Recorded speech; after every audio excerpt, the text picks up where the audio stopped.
Hey everyone, Brian here from Vintage Classic Specialist. Happy Tuesday, everyone. Hope everyone's week is going well so far. Just a quick update on my week on a personal level. Unfortunately, my mom woke up this morning and had some, she said, like pressure in her chest. And so they did the right thing and they took her to, or they did some tests on her, and then they sent her to the hospital for observation and more tests. So I don't think she had a heart attack, but well, I don't know. We're gonna see. So may or may not be around later this week. So if you notice an absence of these videos starting maybe tomorrow, Wednesday, then you'll know why. But anyway, we'll see. I don't know. We're kind of playing everything by ear with what's going on with her. So hopefully she. Anyway, we'll see.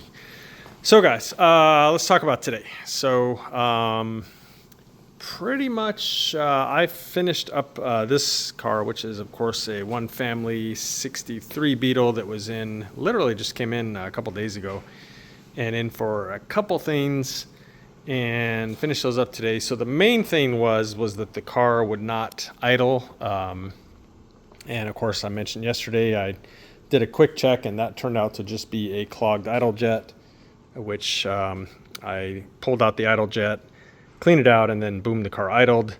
But went ahead and pulled the carburetor anyway, and it had a lot of sediment and gunk in it, so went ahead and rebuilt the carburetor. And I'll show you what else I did here.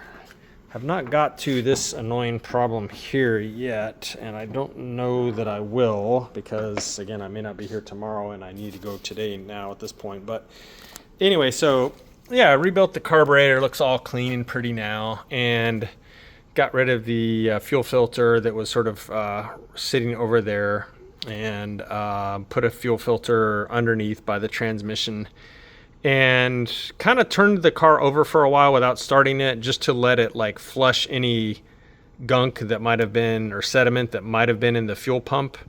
Let it flush that out into, you know, like basically a cup, and kind of clean that system out. And then and only then I connected it to the carburetor. This is of course a new piece of hose here, and yeah, and fired up, ran great, runs great. Took it on a little test drive, got it all warmed up, let the choke, you know, fully warm up, and then adjusted the idle mixture and adjusted the idle speed. And yeah, runs great, purrs at idle. Also, I did an oil change, finished that up today. Checked the timing. I did also adjust the points, and I replaced the wire that goes from the points to the coil. It was a very ancient wire, and it had a lot of cracks on the insulation where there was exposed wire. And so it was probably just a matter of time before that wire, again, I'm talking about the one that goes from the points to the coil, just a matter of time before that wire like shorted out on something. And if that wire shorts out, of course, the ignition system doesn't know when the points are open or closed, and so it would definitely not run. So I went ahead and prophylactically replaced that wire, and then of course had to readjust the points and all that stuff. Checked the timing. I was pretty happy with how it was set. And what else? Yeah, so that's about it for the motor. Put, you know, like I said, fresh oil in it, did a complete oil change, adjusted the valve, several of which were tight. So I don't know, I'll have to, if he brings it back in the future for an oil change, kind of check that. Hopefully it was, maybe they were just not adjusted correctly. But yeah, several of them were a bit on the tight side. None of them were so tight that they didn't have any gap in them, but there were definitely a few that only had like a couple thou instead of more like 5 or 6. But anyway, so yeah, runs great now. Took it for a good drive, super fun to drive for, you know, a little 40 horse powered 62 Beetle. And let's see, here goes the foot trick. There, clear as if you just push on a little bit with your foot. What else did I do? The other thing I did was I replaced the latch here, which had broken off. And of course, to do that, you have to remove the glass from the frame and then rivet in the new latch, and then the glass goes back in with a new glass to frame seal, and then you put the whole assembly back in. And it's really a pain on these early cars because this seal is on the body versus later ones where this seal is on like an outer frame for the vent wing. But anyway, so got that all back in, got the door panel back on, and the door handles back on, all that good stuff. Took care of that, and like I said, took it for a drive, and I noticed driving the car around, or actually a little bit driving it around, but more just like manually pushing the car around the shop. We push cars around the shop and in the parking lot a lot manually. And so I have a really good sense for what a Beetle feels like when you push it around. And I can kind of tell when the brakes are dragging a little bit too much. And so the last thing I did on this car is I went ahead and jacked it up and checked all 4 wheels. And sure enough, the rear passenger side wheel was pretty tight as far as the brake is concerned. And the rear driver's side was okay. I think I might have adjusted like one adjuster, one click. And let's see, one of these, this one was also a bit too tight, and that one was okay. So yeah, 2 or 3 of the 4 wheels were definitely adjusted a bit tight. And I was kind of joking with the owner, when you only have 40 horsepower and you have brakes that are excessively dragging, it definitely puts a strain on that little 40 horse motor more than it should. Of course, you want the car to roll relatively freely. There should be a little bit of drag on drum brakes, but not excessive. And it just creates heat, and both in terms of on the brakes and extra work that the motor has to do. So anyway, adjusted the brakes. I think that's pretty much it, guys. So yeah, I think he's going to come get the car tomorrow. I don't know if I'm going to be here, but if I'm not here, Rafa can certainly help him get his car. Pretty much we just need to move it out of the shop. We can't let the customer drive a car out of the shop for obvious insurance reasons. But yeah, Rafa can move the car out of the shop, no problem, and the owner can take it. But the other thing that was supposed to happen today was, and I made a video, a walk around video of it, because I thought that this bus was leaving today. I was informed this morning by its owner that the transport service was showing up today.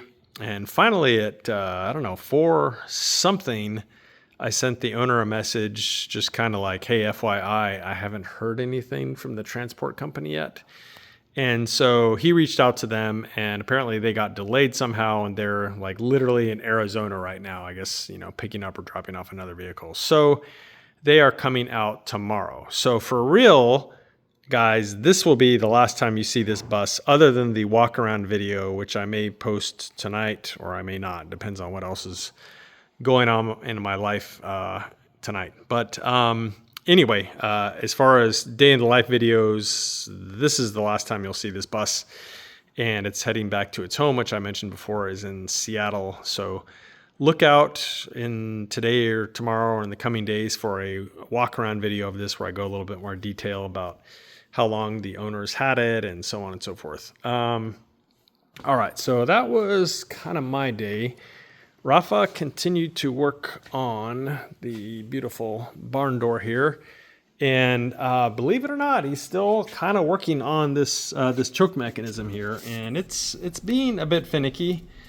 And what's being finicky, I don't remember how much detail I talked about yesterday, but when you release the choke cable or push the choke cable back in, the choke on these need to close all the way. And what I found on the dyno was that if these chokes are open even a little bit, it really richens up the mixture, which is of course what the choke is supposed to do. So no surprise there. However, so we have to make sure that the choke operates properly, both in terms of opening when you pull the choke lever, and then closing fully when you release it. So Rafa spent a lot of time today working on that. I think he added this spring here, which I think looks like it could be part of the factory setup here. It doesn't really bother me. And then I don't know, I think he was like tweaking on the linkage a little bit, so he'll get it to work. He's a clever guy, no doubt. But yeah, just one of those things with these custom applications like this, and custom parts from back in the day where maybe we don't have the full linkage, we had to make some pieces and stuff like that. Yeah, it can happen. But rest assured, when it's done, it will work perfectly. So other than that, Rafa did actually put the choke cable itself in, so you can see it here in the housing, and it uses some little clamps kind of under the chassis, so those are all in, and so on. So that's actually in. I want to say there was some other very minor things that he did today. Love that, by the way. That he did today, but yeah, mainly kind of playing around with the choke, trying to get that dialed in so that it's going to work flawlessly, like we like things to work.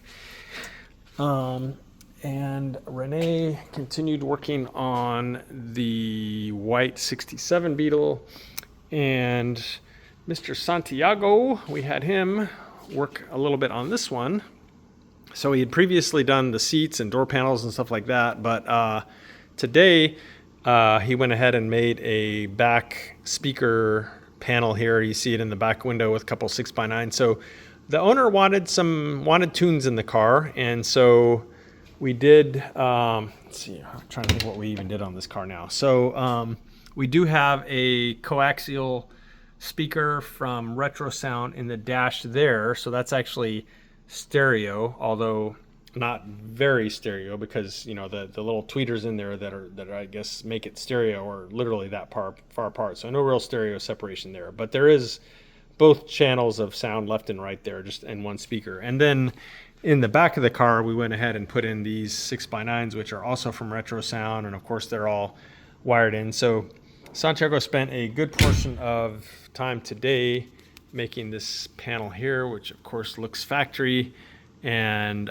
is all sort of braced underneath there and stuff. Maybe later when I do like a walk around to this car, I'll show you what's underneath here as far as what this shelf is sort of supported on and stuff like that. A lot of work actually went into that little shelf to make sure it's not like flopping around or whatever. So that was a good portion of Santiago's day with his upholstery magic. Guys, I believe that is it for today. So thank you all for watching. Again, I don't know if there will be an episode tomorrow or the next day. So things are a bit up in the air, as I mentioned earlier. So we shall see, guys. But for now, thank you as always for watching. Appreciate you guys, and we'll see you again soon. Bye.